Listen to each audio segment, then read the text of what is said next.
de Claude François Junior et de son frère Marc.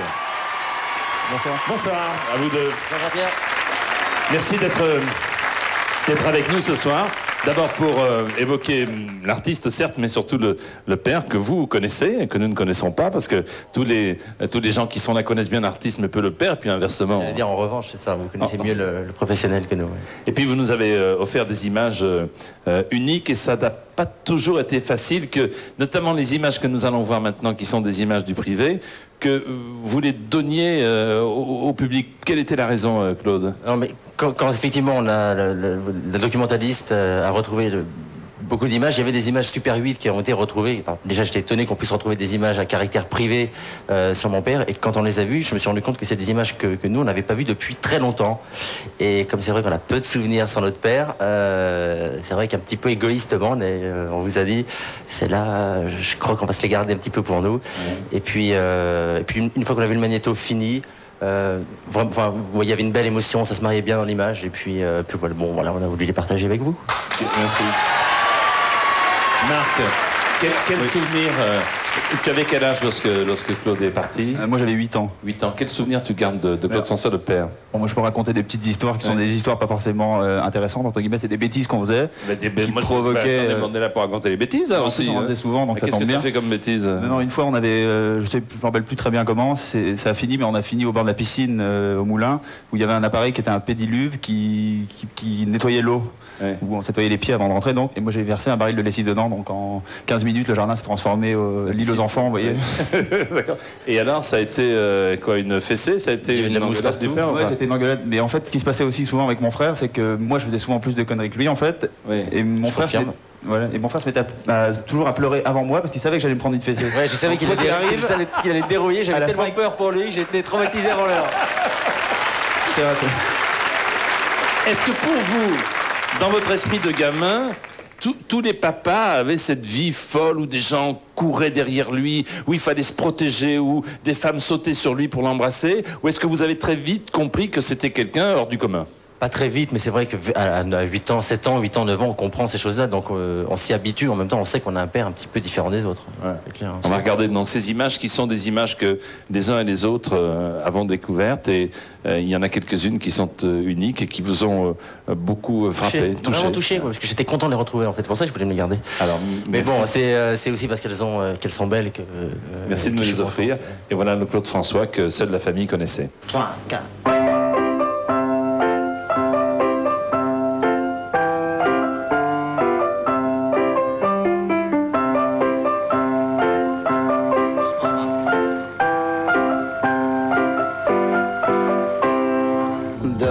Petit homme, à tout à l'heure, papa va t'offrir un oiseau siffleur. Si l'oiseau siffle de travers, papa va t'offrir une rivière. Si la rivière ne peut te voir, papa va t'offrir un vrai miroir.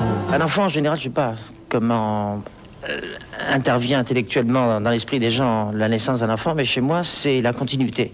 Je me dis que, moi qui ai très très peur, par exemple, en avion, et Dieu seul sait si je le prends souvent, je me dis que, bon, si jamais j'avais à disparaître, j'aurais bien sûr peur de disparaître, mais en même temps, je me consolerais en me disant, il y a mes enfants qui poursuivront le fait d'exister à ma place. Il était une fois un petit garçon qui vivait dans une grande maison.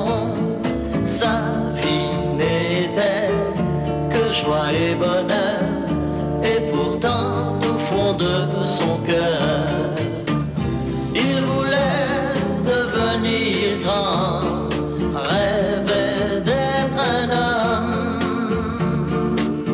Chaque soir il y pensait quand sa maman le berçait.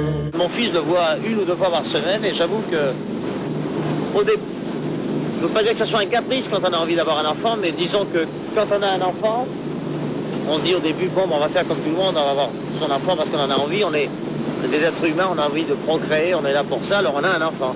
Et puis finalement, on devient gâteux comme tous les pères, et on a envie de le voir, on a besoin de le voir, ça devient assez fou. Alors, pire des cas, j'appelle au téléphone, mais le téléphone, c'est pas... Je n'ai pas toujours su t'aimer et on ne s'est pas toujours compris. Mais tu deviens un homme, oui tu deviens mon ami. Et quand un jour tu partiras, comme on part quand on a 20 ans, si te viennent des larmes, souviens-toi de ce temps où toi et moi contre le monde entier, moi seul à tes côtés, comprenant tes tristesses, j'étais l'ombre de ta peine, le chagrin de ton chagrin. Oui, toi et moi contre le monde entier, et tes soldats de bois, et tes armées entières ont gagné toutes les guerres, et on avait peur de rien. Dona, dona, dona, dona, tu regretteras le temps. Dona, dona, dona, dona, où tu étais un enfant.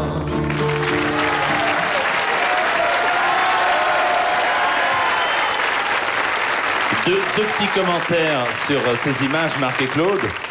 Le premier commentaire, c'est que quand même l'homme d'affaires perdait pas le nord parce que les deux gamins avaient un t-shirt « Waouh, joli podium hein, ». Partout, même quand il était en gala, il y avait le parfum à gauche, le journal à droite. S'il avait pu mettre la chance de mannequin en haut. D'accord, donc ça...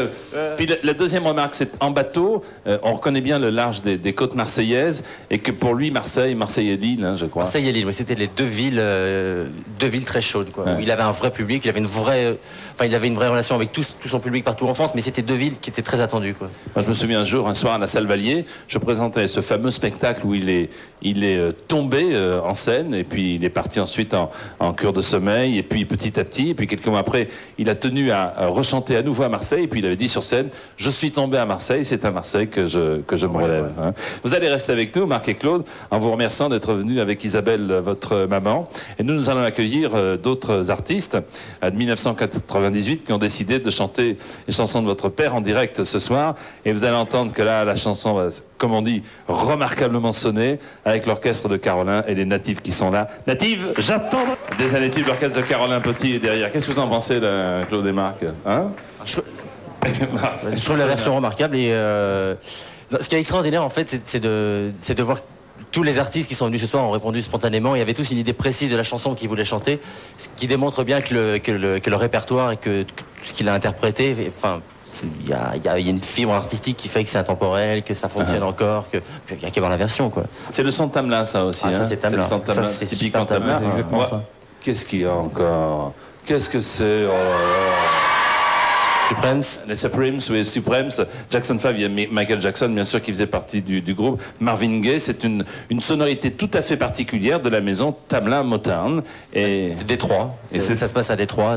Mais d'ailleurs, toutes les adaptations de l'époque ont été enregistrées à Détroit même pour retrouver ce son, quoi. Est-ce que Claude François se réservait avec quelques-uns des grands artistes français les productions particulières ou les grands tubes américains pour les adapter en français? À l'époque, les éditeurs de musique, c'est un métier qui est peu connu, mais ils avaient ce pouvoir effectivement de bloquer les versions en France pour les réserver à leurs artistes, les artistes avec qui ils avaient l'habitude de travailler, et c'est ce qui se passait souvent. Alors le but du jeu, c'était d'être le premier. C'est pour ça que mon père avait toujours un correspondant aux États-Unis, en Angleterre, pour sentir le tube arriver le premier et le bloquer tout de suite chez les éditeurs.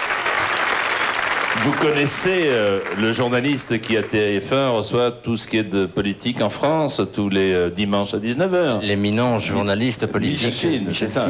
Vous connaissez Daniela Lombroso qui reçoit toute la culture française sur LCI, aussi. bien entendu. Et qui d'ailleurs a commis un livre que je vous présenterai tout à l'heure. Eh bien, figurez-vous qu'à deux, Michel Field, le même, Daniela Lombroso, la même, ensemble vont chanter un immense succès de votre père, Le téléphone pleure.